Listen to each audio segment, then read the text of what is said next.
নমস্কার বন্ধুরা, পায়েলস কিচেনের পক্ষ থেকে তোমাদের সকলকে জানাই স্বাগতম।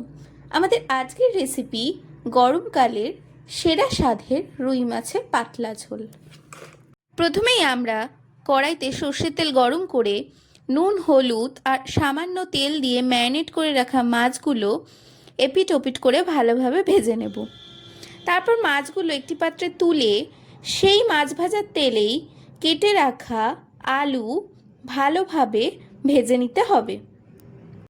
এরপর কড়ার থেকে আলুগুলো তুলে নিয়ে কেটে রাখা পটল, বেগুন ভালোভাবে ওই তেলে ভেজে নিতে হবে।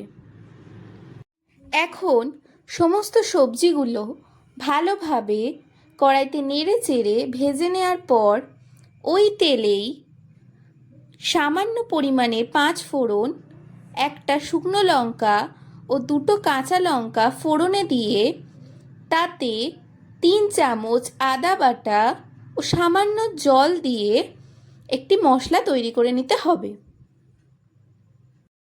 এরপর সেই মশলায় পরিমাণ মতো হলুদ গুঁড়ো, পরিমাণ মতো জিরে গুঁড়ো এবং পরিমাণ মতো ধনে গুঁড়ো, স্বাদ মতো নুন দিয়ে তেল ছাড়া পর্যন্ত অপেক্ষা করতে হবে।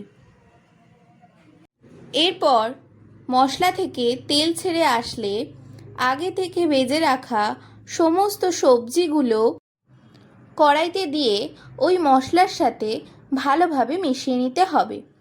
কিন্তু আমরা এখানে আগে থেকে ঝিঙে না ভেজে শুধুমাত্র কড়াইতে ওই মশলার সাথে মিশিয়ে নেব।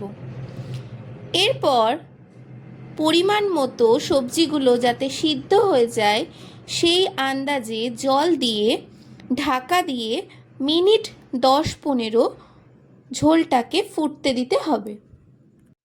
এখন 10-15 মিনিট পর ঢাকা খুলে দেখলাম সবজিগুলো সিদ্ধ হয়ে এসেছে। তখন আমরা মাছগুলো ঝোলের মধ্যে দিয়ে আর 2 মিনিট ভালোভাবে ফুটিয়ে নেব। এরপর মাছগুলো ঝোলে ভালোভাবে ফুটে আসলে নামানোর আগে সামান্য গরম মশলা দিয়ে নামিয়ে নিলেই তৈরি আমাদের আজকের রেসিপি গরমের সেরা সবজি দিয়ে রুই মাছের ঝোল।